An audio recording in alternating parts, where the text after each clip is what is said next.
Saudara, suatu kali saya bertemu dengan seorang teman, dan teman saya ini begitu sangat membanggakan sekali betapa kedekatannya dengan papahnya. Dan papahnya ini seorang yang takut akan Tuhan, dan di kampung pada saat itu mereka adalah satu keluarga yang baru percaya kepada Yesus. Dan kononnya ketika teman saya ini masih SMA kelas 1, papahnya dipanggil Tuhan. Dan teman saya ini begitu sangat kehilangan figur seorang ayah yang begitu dia sangat sayangi dan begitu sangat dekat dengan dirinya. Dan dia katakan bahwa dia sangat bangga memiliki ayah yang terbaik dengan teladan yang baik, dan ia mengenangnya, bahkan menjadikan inspirasi sampai saat ini di dalam kehidupannya. Namun berbeda dengan saya, saudara. Masa kecil saya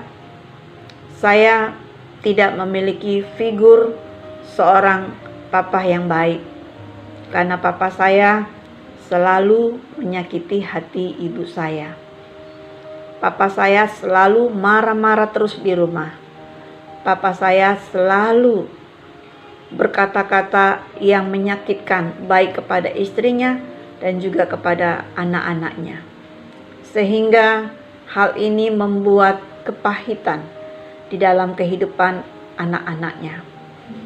Dan ketika saya masih kecil, kalau ditanya, "Kamu anak siapa?" Saya tidak mau menyebut nama papa saya, karena bagi saya dia bukan papa yang baik. Namun saudara, ketika tahun 2008 papa saya dipanggil Tuhan, saya merasa begitu sangat kehilangan, dan saya baru merasakan betapa sangat sedihnya ketika kita betul-betul kehilangan seorang papa yang begitu sangat berpengaruh dalam kehidupan kita. Saudara, di dalam kitab Mazmur dikatakan, Mazmur 103 ayat 13, "Seperti bapa sayang kepada anaknya, demikianlah Tuhan sayang kepada anak-anaknya yang takut akan Dia." Seperti apa sosok ayah yang baik? Seorang ayah yang baik adalah ayah yang tidak hanya sibuk mencari nafkah, tetapi tidak akan pernah terlalu sibuk bagi keluarga, terlebih bagi anak-anaknya, dan tidak menempatkan mereka pada prioritas kesekian. Seorang ayah yang baik mampu menjadi imam dalam keluarganya dan mampu mendidik anak-anaknya untuk tumbuh dewasa dengan nilai-nilai hidup yang baik dari keteladanannya. Dalam mendidik anak-anak, seorang ayah yang bijaksana tidak akan mungkin menuruti setiap keinginan hati anaknya setiap saat, karena selain bisa membuat anaknya lupa diri dan manja, itu pun tidak baik bagi kehidupan mereka kelak. Bukan yang menyatakan kasih dengan kucuran uang berlimpah-limpah, tapi yang tahu mencukupi segala yang dibutuhkan anak agar bisa tumbuh menjadi contoh teladan bagi orang lain. Jika anak melakukan sesuatu kesalahan, ada kalanya harus dihukum. Tapi hukuman haruslah sesuatu yang bertujuan mendidik dan bukan karena melampiaskan emosi. Seorang ayah yang baik adalah ayah yang mengasihi anaknya tanpa syarat dan selalu rindu memberikan yang terbaik bagi anaknya. meski untuk itu harus rela berkorban. Seorang ayah yang memberi contoh yang baik lewat cara hidupnya sendiri dan bukan hanya memerintah atau lewat kata-kata saja. Ayah yang bersifat jujur, setia, dan berintegritas, tegas tapi bukan pemarah. Seorang ayah yang baik adalah ayah yang membawa nilai-nilai kebenaran agar dikenal dan dihidupi oleh anak-anaknya sejak usia dini. Ada banyak lagi mungkin yang bisa kita tambahkan berdasarkan gambaran ayah kita sendiri. Tapi yang pasti, sosok ayah yang sayang anaknya akan sangat berbeda dari sebagian ayah yang menunjukkan sikap sebaliknya. Ada satu lagu rohani yang sangat terkenal yang merupakan salah satu lagu yang berperan sangat penting bagi pengenalan awal saya akan Tuhan ketika baru bertobat, saudara. Lagu ini berjudul Seperti Bapa Sayang Anaknya. Seperti Bapa sayang anaknya, demikianlah Engkau mengasihiku. Saudara, lagu dengan irama manis dan lembut serta berisi makna sederhana tapi sangat dalam ini menunjukkan bahwa kasih sayang Tuhan kepada kita hadir dalam bentuk yang begitu intim, begitu dekat, seperti kedekatan seorang ayah dengan anaknya. Tampaknya lagu pujian ini terinspirasi dari apa yang dikatakan oleh Daud pemazmur, seperti yang tertulis dalam kitab Mazmur. Seperti bapa sayang kepada anak-anaknya, demikian Tuhan sayang kepada orang-orang yang takut akan Dia. Tuhan sangat mengasihi kita. Seperti apa, saudara? Agar tidak bingung, maka Tuhan pun memberikan contoh yang mudah kita cerna, yaitu seperti cara ayah yang baik dalam menyayangi kita sebagai anak-anaknya. Seperti itulah Tuhan mengasihi anak-anaknya. Saudaraku yang dikasihi di dalam Tuhan Yesus Kristus, dalam banyak kitab lainnya kita bisa menemukan gambaran yang sama akan Allah yang berperan sebagai Bapa yang penuh kasih kepada kita anak-anaknya. Misalnya, bukankah engkau Bapa kami? Sungguh Abraham tidak tahu apa-apa tentang kami, dan Israel tidak mengenal kami. Ya Tuhan, Engkau sendiri Bapa kami, namamu ialah penebus kami. Sejak dahulu kala, terdapat dalam kitab Yesaya 63 ayat 16. Lalu mereka akan menjadi milik kesayanganku sendiri, kata firman Tuhan semesta alam. Pada hari yang kusiapkan, aku akan mengasihani mereka sama seperti seorang menyayangi anaknya yang melayani dia. Dalam Maliaki 3 ayat 17, saudaraku. Saudara, kalau kita kaji lebih jauh, kita juga bisa melihat bagaimana Yesus selalu mengajarkan kita untuk menyebut Tuhan sebagai Bapa. Seperti halnya ayah kita di dunia menyediakan segala yang terbaik bagi kita, melindungi kita, memperhatikan betul pertumbuhan kita. Demikian pula Bapa di sorga. Tapi di sisi lain, apabila kita melakukan kesalahan, ayah biologis kita terkadang perlu mendisiplinkan kita. Dan salah satunya adalah melalui hukuman. Hal yang sama pula oleh Bapa Surgawi kita, Tuhan terkadang perlu menjatuhkan hukuman untuk mengajarkan dan mendisiplinkan kita. Dan itu semua demi kebaikan kita sendiri. Mengenai bentuk pendisiplinan ini, Paulus Kitab Ibrani menulis dan menyebutkannya dengan sangat jelas. Mengenai bentuk pendisiplinan ini, penulis Ibrani sudah menyebutkannya dengan sangat jelas. Dan sudah lupakah kamu akan nasihat yang berbicara kepada kamu seperti kepada anak-anak? Hai anakku, janganlah anggap enteng didikan Tuhan, dan janganlah putus asa apabila engkau diperingatkannya. Ibrani 12 ayat 5. Saudara, mengapa begitu?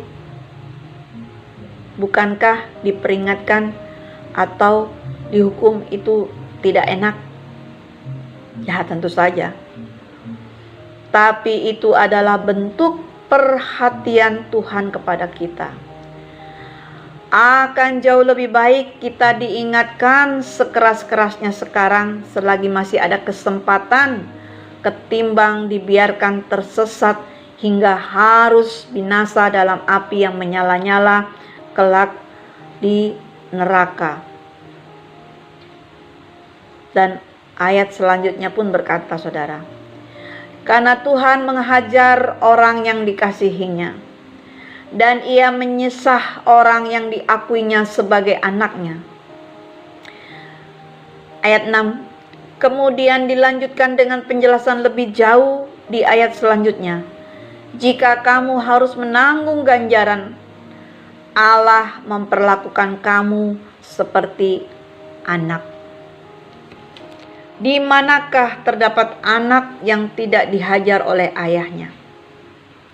Tetapi jikalau kamu bebas dari ganjaran yang harus diderita setiap orang, maka kamu bukanlah anak, tetapi anak-anak gampang. Ayat 7 sampai dengan 8. Jika lewat ayah kita di dunia ini kita didisiplinkan dan kita menghormati mereka, apalagi terhadap Bapa Surgawi kita, saudara, yang tetap mendidik kita demi kebaikan kita sendiri, agar kita layak memperoleh bagian dalam kekudusannya. Pada saat hukuman jatuh atas kita, tentu menyakitkan. Tapi lihatlah hasil akhirnya. Jika kita mau memperbaiki diri dan menerima hukuman itu dengan ketulusan hati, hasil dari hukuman itu akan menghasilkan buah kebenaran yang menyelamatkan kita, saudara. Oh, haleluya.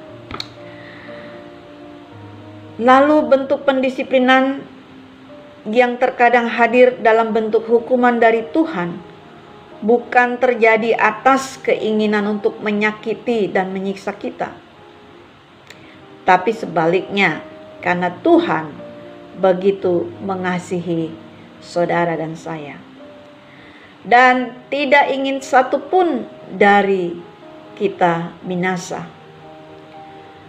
Tuhan selalu menganggap penting untuk mendidik kita seperti layaknya seorang ayah mengajari anaknya. Maka haruslah engkau insaf bahwa Tuhan Allahmu mengajari engkau seperti seorang mengajari anaknya. Tertulis dalam kitab Ulangan pasal 8 ayat 5, saudara. Saudaraku yang dikasihi di dalam Tuhan Yesus Kristus, tetaplah bersyukur baik ketika Anda berkenan di hadapan Tuhan maupun ketika harus ditegur atau bahkan dihukum. Karena dasarnya sama, yaitu karena Tuhan mengasihi saudara dan saya. Meski mungkin kita punya kenangan buruk terhadap sosok ayah kandung kita, ingat bahwa Tuhan akan selalu menjadi seorang bapa yang mengasihi saudara dan saya lebih dari apapun. Anda akan selalu diawasi dan dijaganya sebagai biji matanya sendiri. Tuhan menjagaimu seperti biji matanya, saudara. Wow, that is very special. You are very special. Haleluya. Dikatakan dalam kitab Ulangan 32 ayat yang 10. Saudaraku, Anda akan selalu terlukis di telapak tangannya dan di ruang matanya. Wow, artinya dalam setiap detik, setiap saat, Tuhan tak pernah lalai dalam menjagai saudara. Itulah Tuhan yang kita panggil sebagai Bapa. Jangan pernah lupakan itu. Apapun yang saudara alami hari ini, ketahuilah dan bersyukurlah bahwa saudara punya Bapa yang sangat mengasihi saudara. Seperti Bapa yang baik sayang kepada anaknya, seperti Bapa sayang anaknya, demikianlah engkau mengasihiku. Kau jadikan biji matamu, kau berikan semua yang ada padamu. Seperti Bapa sayang anaknya, demikianlah kau menuntun langkahku. Hari depan indah kau beri, rancanganmu yang terbaik bagiku. Saudara, saya memang tidak pernah memiliki kenangan tentang figur Bapa yang baik dari ayah kandung saya. Tapi Tuhan begitu baik. Pada masa pengenalan saya kepada Kristus, Tuhan menghadirkan Bapa-Bapa rohani yang luar biasa, yang mengasihi saya, membimbing saya. Tuhan memberikan Papa angkat kepada saya, Bapak Mark Charles Kanter, yang membimbing saya, mengajari saya kepada pengenalan akan pribadi Kristus. Dan beliau selalu mengatakan, hendaklah engkau menjadi pelayan Kristus dalam hidupmu. Saudara, saya juga dikaruniai Bapak rohani, yaitu Bapak Pendeta Edi Paimon. Beliau yang membaptis saya ketika saya remaja usia 14 tahun. Dan beliau juga yang mengarahkan, membimbing saya menjadi pribadi yang semakin percaya diri, menjadi pribadi yang memiliki pengharapan kepada Kristus akan masa depan. Dan kemudian juga Tuhan pertemukan saya dengan Bapak rohani Pastor John Krismanto. Beliau yang mensponsori saya kuliah sebagai mahasiswa teologi di Sekolah Tinggi Injili Indonesia. Dan di Batam saya bertemu dengan Bapak rohani Bapak Bendot Margono, gembala senior saya ketika saya menjadi mahasiswa praktek di gereja beliau. Dan saya juga dipertemukan dengan Bapak-Bapak rohani, dosen-dosen saya yang mengajarkan saya selama sekian tahun. Saudaraku yang dikasihi di dalam Tuhan Yesus Kristus, mari sebagai anak Tuhan, kita harus membangun hubungan yang baik dengan Bapa kita di sorga. Kalau hari ini saudara ditegur, kalau hari ini saudara diperingatkan oleh Tuhan, maka itu tandanya Tuhan masih mengasihi saudara. Mari saudaraku, jangan pernah engkau memiliki suam-suam dalam mengikut Tuhan. tapi milikilah kasih yang melimpah-limpah, kesetiaan yang luar biasa, agar saudara boleh senantiasa mendapat kasih karunia dari Bapa kita di sorga. Puji Tuhan untuk penyegaran kita pada kali ini, dan kiranya firman ini begitu sangat memberkati saudara dimanapun berada. Ingat, saudara sangat berharga di mata Tuhan. Saudara adalah anak-anak yang dikasihinya. Bahkan Tuhan Yesus rela mati, disalibkan, darahnya tercurah untuk menghapus dosa-dosa kita, sehingga saudara dan saya dilayakkan menjadi anak-anak ahli waris kerajaan surga. Terima kasih. Salam semangat, salam sehat. Tuhan Yesus memberkati. Dah.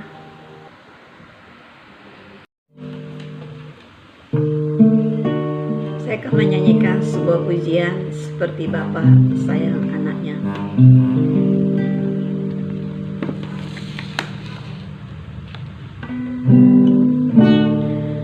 Seperti Bapa sayang anaknya, demikianlah Engkau mengasihiku. Kau jadikan biji matamu,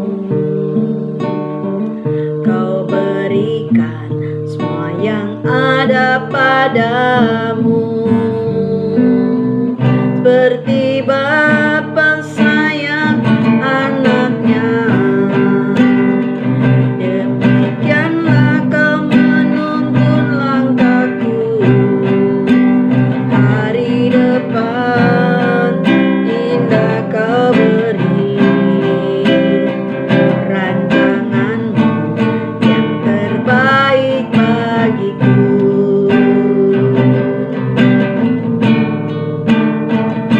Seperti Bapa sayang anaknya,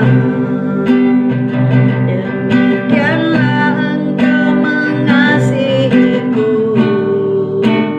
Kau jadikan biji matamu, Kau berikan semua yang ada padamu. Seperti Bapa sayang anaknya, demikianlah Kau menuntun langkahku. Hari depan indah Kau beri, rancangan-Mu yang terbaik bagiku. Saudara, suatu kali ada seorang anak dengan ayahnya. Mereka adalah pemain sirkus, akrobat. Dan suatu kali ayahnya membentangkan tali tambang yang kuat dari ujung ke ujung, dan ayahnya berjalan di atas tali tersebut. Lalu ayahnya berkata kepada anaknya, "Anakku, mari naiklah, engkau duduklah di atas bahu ayah. Ayah akan menggendongmu dari ujung sini sampai ke ujung sana." Saudara, anak ini tidak meragukan lagi ayahnya. Dengan spontan dia melompat dan duduk di atas bahu ayahnya. Dan tanpa ragu-ragu, sang ayah pun berjalan setapak demi setapak di atas tambang yang dibentangkannya. Dan para penonton dengan tegang, deg-degan, mereka menyaksikan, dan mereka sangat ketakutan kalau ayah dan anak tersebut terjatuh dan mengalami cedera. Tapi suatu kali ayah dan anak ini melintasinya dengan sangat baik, sehingga para penonton bertepuk tangan begitu riuh. Dan ketika seorang penonton bertanya kepada anaknya, "Dek, apakah kamu tidak takut ketika engkau digendong ayahmu berjalan di atas tambang?" Saudara tahu apa jawaban anaknya? Dia katakan, "Saya tidak pernah takut karena saya tahu kemampuan bapak saya. Karena saya tahu bapak saya ahli dalam bidangnya. Dan karena saya tahu bapak saya pasti menjagai dan melindungi saya." Saudara, betapa ini adalah satu ilustrasi yang begitu sangat menginspirasi kita. Terlebih Bapak kita yang di surga, dengan segala kasih-Nya, bahkan dikatakan Ia menuntun kita dan memberikan hari depan indah di dalam setiap kehidupan bagi yang percaya di dalam Dia. Saudara, bagi saudara para suami, jadilah suami yang baik bagi istrimu. Jikalau engkau seorang ayah, jadilah seorang ayah yang baik bagi anakmu. Dan jikalau engkau seorang pria single, jadilah engkau pria yang takut akan Tuhan, sehingga kelak ketika engkau memiliki pasangan hidup, engkau akan menjadi imam yang baik. Haleluya, Tuhan memberkati kita semuanya. Amin.